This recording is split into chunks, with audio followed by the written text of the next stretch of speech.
Bapak Ibu yang dirahmati Allah Subhanahu wa taala, di muqaddimah tadi saya menyampaikan satu hadis yang mungkin Bapak Ibu sudah akrab ya di telinga kita, di mana baginda Nabi memang pernah mengatakan dalam satu hadis yang sahih, "Man kana akhiru kalamihi la ilaha illallah dakhalal jannah." Ya, atau di dalam redaksi yang lain, baginda Nabi juga pernah mengatakan, "Man qala la ilaha illallah tsumma mata 'ala dzalika yadkhulul jannah." Barang siapa yang ucapan terakhirnya ya, adalah mengucapkan kalimat la ilaha illallah, maka dia akan masuk surga. Ya, atau dalam redaksi yang lain tadi, baginda Nabi mengatakan barang siapa mengucapkan kalimat la ilaha illallah kemudian dia mati dengan membawa kalimat itu, maka dia akan masuk surga. Jadi ini memang hadis yang sahih ya. Tapi tentu pertanyaannya adalah seberapa banyak orang yang mampu ya mengucapkan kalimat la ilaha illallah ya di akhir hidupnya. Ternyata Bapak Ibu yang dirahmati Allah Subhanahu wa taala, dalam satu penelitian beberapa tahun yang lalu di Jakarta ya, di sebuah rumah sakit Islam, dari 1.000 orang yang disurvei ya, yang diteliti, ternyata hanya ada 70 orang yang mampu mengucapkan kalimat la ilaha illallah menjelang lepasnya ruhnya dari jasadnya. Hanya 70 orang. Artinya apa? Hanya 7%. Ya, orang yang mampu mengucapkan kalimat la ilaha illallah di akhir hidupnya. Ya, kalimat terakhirnya sebelum dia meninggal adalah la ilaha illallah. Artinya apa? Ternyata tidak mudah. Ya, ternyata tidak mudah. Dan kalau kita ingat ya, ada satu kisah tentang Fir'aun misalnya. Ternyata kesaksian seseorang untuk mengimani Allah dan nabinya itu juga tidak kemudian langsung diterima oleh Allah Subhanahu wa taala. Ya, Firaun itu ketika menjelang dia dicabut nyawanya oleh Allah Subhanahu wa taala, artinya ketika ruh itu sudah ada di kerongkongannya dia. Ya. Dia sudah menyatakan bahwa aku beriman kepada Musa dan Tuhannya Musa. Ya, tapi Allah tidak menerima ya, kesaksian dari Firaun ini. Karena dia ucapkan itu di saat ruh sudah mau lepas dari kerongkongannya. Ya. Karena dosanya yang demikian besar, ya, dia pernah mengatakan ana rabbukumul a'la, aku adalah Tuhanmu yang maha tinggi.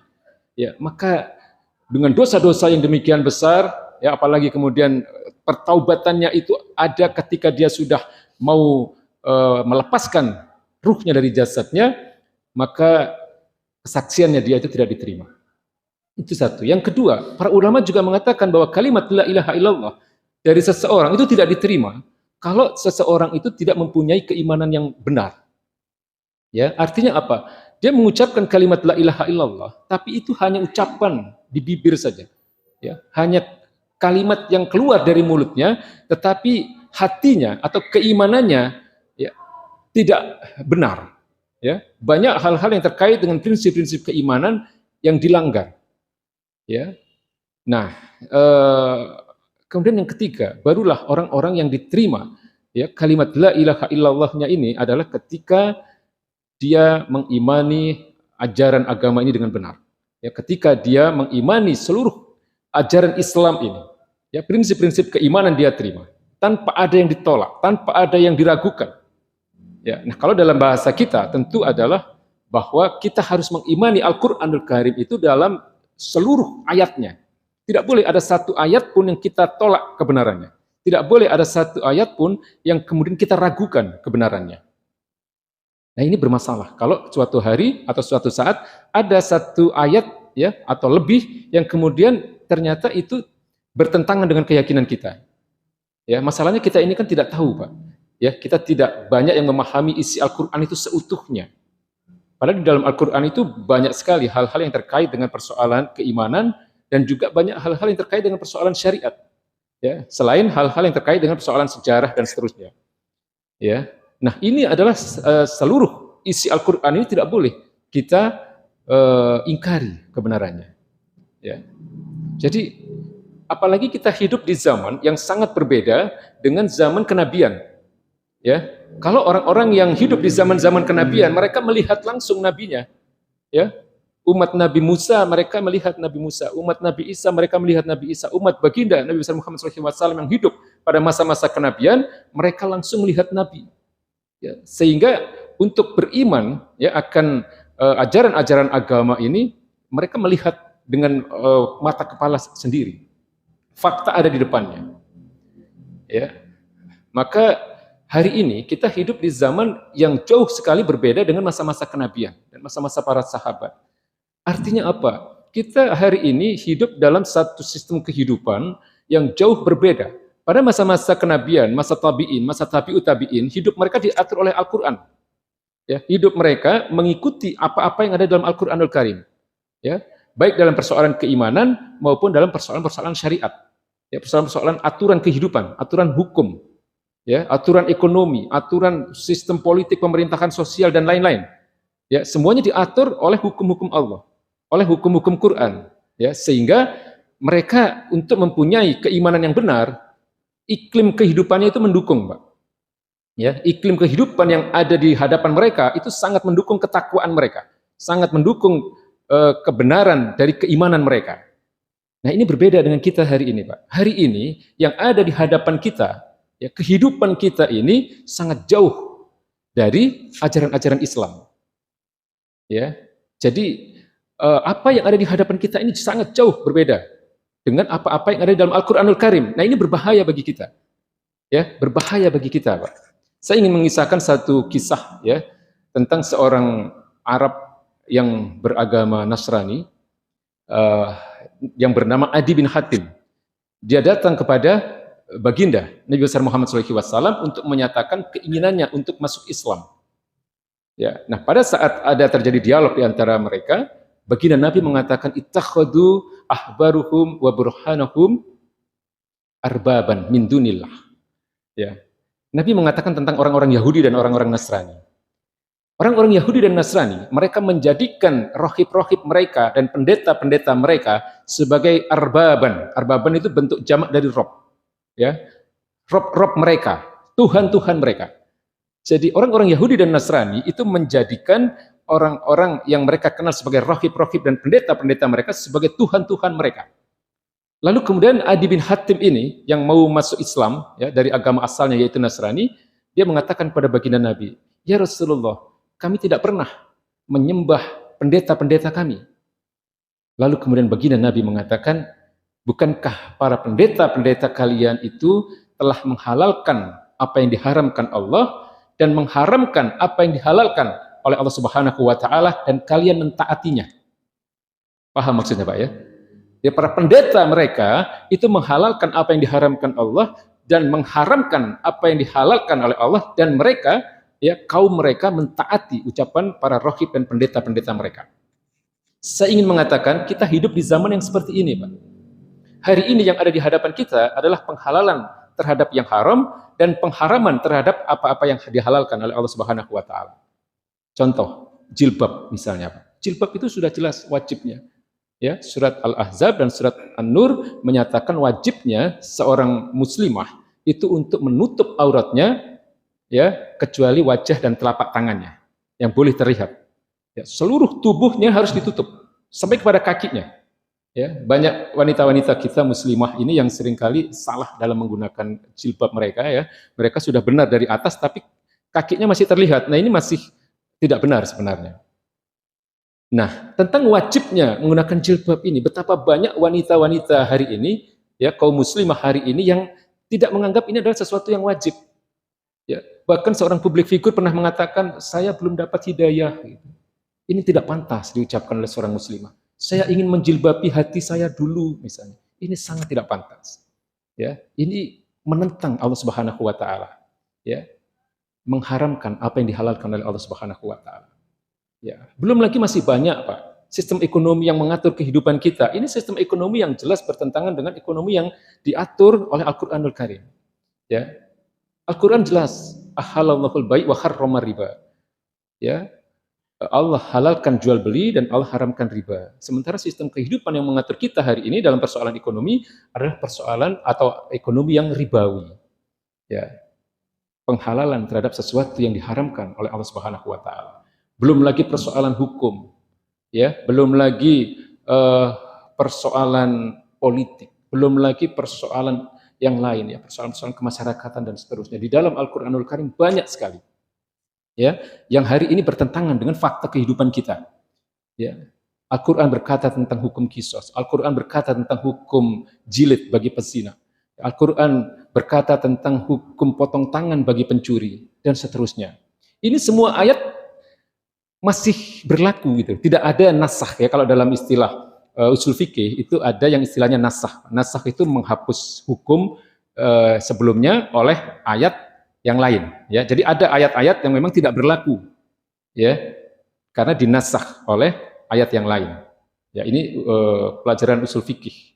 Ya, tapi ayat-ayat yang terkait dengan persoalan hukum ini, apalagi kalau itu kemudian diawali dengan kalimat ya ayyuhalladzina amanu, itu adalah ayat-ayat yang muhkamat. Ayat-ayat yang jelas artinya dan seharusnya ditaati oleh kaum muslimin. Nah, cuman kan hari ini kita hidup tidak diatur oleh hukum-hukum Quran. Ya, nah, bagaimana yang harus kita lakukan? Apa yang harus kita lakukan? Saya ingin menyampaikan beberapa hal, Pak, supaya kita selamat dalam persoalan akidah ini. Meskipun hidup kita tidak diatur oleh Quran, hidup kita tidak diatur oleh aturan-aturan Islam, kita akan ingin hidup kita selamat nanti, ya, di akhirat nanti. Ya. Pertama, jangan pernah berhenti memohon ampun kepada Allah Subhanahu Wa Taala. Ya, beristighfar, Pak. Karena bisa jadi apa yang ada di kepala kita itu bertentangan dengan apa yang ada di dalam Al-Qur'anul Karim. Banyak sekali hari ini. Ya. Jangan sampai ada yang mengatakan semua agama sama, Pak. Ini disampaikan oleh banyak orang. Ya, orang-orang yang mempunyai jabatan, orang-orang populer. Jelas Allah katakan inna dina indallah al-Islam. Jangan pernah mengatakan jangan bawa-bawa agama. Ya, agama ini ada diturunkan oleh Allah Subhanahu wa taala untuk mengatur kehidupan kita. Wa anikum bainahum bima anzalallah. Hendaklah kalian mengatur kehidupan kalian dengan apa yang telah diturunkan oleh Allah Subhanahu wa taala. Dan masih banyak ya pandangan-pandangan hidup hari ini yang sering kali kita dengar, ya, disampaikan oleh orang-orang yang terkenal, orang-orang yang mempunyai jabatan yang bertentangan dengan hukum-hukum Allah Subhanahu wa taala. Itu pertama. Jangan pernah berhenti untuk beristighfar karena bisa jadi keyakinan kita, ya, bertentangan dengan apa yang ada dalam Al-Qur'anul Karim.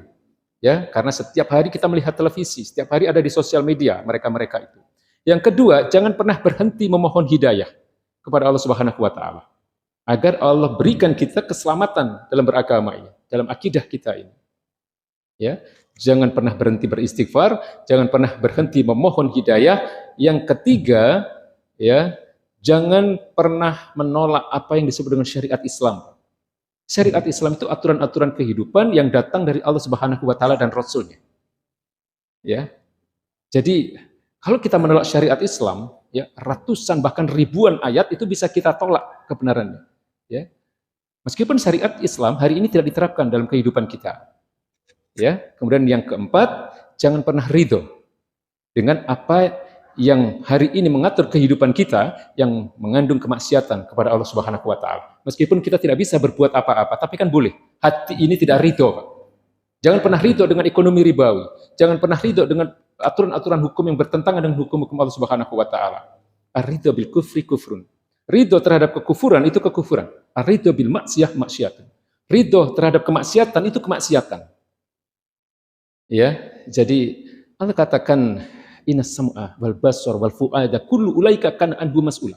Sesungguhnya pendengaran, penglihatan dan hati semua akan diminta pertanggungjawabannya di hadapan Allah Subhanahu wa taala. Semua akan dihisab. Ya, hati kita ini akan dihisab, Pak. Kita ridho atau tidak dengan apa-apa yang ada di depan kita. Kalau sesuatu itu Allah tidak ridho, kita harus tidak ridho. Kalau sesuatu itu Allah ridho, baru kita ridho. Jadi standar kebenaran itu adalah dari Allah dan Rasul-Nya, bukan dari manusia. Ya. Terakhir saya ingin menyampaikan satu ayat di mana Allah Subhanahu wa taala mengatakan dalam surat Al-Baqarah ayat 214. Am hasbatum an tadkhulul jannah wa lamma ya'tikum matsalul ladzina khalau min qablikum. Apakah kalian mengira bahwa kalian akan masuk surga sementara belum datang kepada kalian apa-apa yang telah dialami oleh orang-orang sebelum kalian? Ya, ini maksudnya adalah Allah katakan masuk surga itu tidak mudah. Ayat ini memang asbabun nuzulnya terkait dengan perang Khandaq. Ya, tahun ke-5 Hijriah, baginda Nabi mengalami tekanan yang luar biasa dari kaum kafir yang menginginkan hancurnya negara Islam yang baru saja didirikan oleh baginda Nabi 5 tahun sebelumnya. Jadi dalam 5 tahun itu baginda Nabi mengalami 3 perang besar. Ya, tahun kedua Hijriah beliau harus menghadapi perang Badar. Kemudian tahun ketiga Hijriah beliau harus menghadapi perang Uhud. Lalu tahun kelima beliau harus menghadapi perang Khandaq. Ya, atau disebut juga dengan perang Ahzab. Ahzab itu artinya gabungan atau koalisi, di mana baginda Nabi harus berhadapan-hadapan dengan pasukan koalisi, ada Yahudi, ada kaum Quraisy kafir Mekah, dan ada beberapa suku-suku dari Arab lainnya. Lalu turunlah ayat ini. Am hasibatum an tadkhulul jannah walamma ya'tikum mathalul ladzina khalau min qablikum. Ya, apakah kalian mengira bahwa kalian akan masuk surga sementara kalian belum mengalami apa-apa yang pernah dialami oleh orang-orang sebelum kalian? Ini menggambarkan betapa beratnya perjuangan nabi-nabi sebelum baginda Nabi besar Muhammad SAW dalam mempertahankan keimanannya. Nabi Musa harus menghadapi Fir'aun, Nabi Ibrahim harus menghadapi Namrud, Nabi Nuh harus menghadapi umatnya yang sulit untuk didakwahi sehingga beliau pun harus berpisah dengan anaknya. Kemudian Nabi Lut, dia harus menghadapi mayoritas masyarakat yang pada saat itu adalah orang-orang yang bergaya hidup LGBT. Ya, sehingga istrinya pun ikut di dalam kelompok orang-orang yang menghalalkan LGBT ini dan seterusnya. Yang para nabi dan rasul menghadapi situasi yang berat, dan tidak terkecuali adalah Nabi Muhammad SAW sendiri dan para sahabat. Ya, mereka menghadapi tekanan-tekanan yang berat. Dan hari ini berbeda, yang kita alami bukan perang fisik, bukan perang militer sebagaimana yang dialami oleh Nabi dan para sahabat. Yang kita alami hari ini adalah perang pemikiran. Ya, karena berkali-kali masuk, ya, berulang kali hal-hal yang tidak benar sesuai dengan apa yang ada dalam Al-Quranul Karim, bertentangan dengan Al-Quranul Karim, masuk ke rumah-rumah kita melalui televisi, melalui sosial media dan seterusnya. Ya, maka yang terakhir ingin saya katakan adalah jangan pernah berhenti beristighfar, jangan pernah berhenti memohon hidayah, jangan pernah menolak syariat Islam, dan jangan pernah ridho terhadap sistem kehidupan yang bertentangan dengan hukum-hukum Allah Subhanahu wa taala. Billahi taufiq wal hidayah. Wassalamualaikum warahmatullahi wabarakatuh.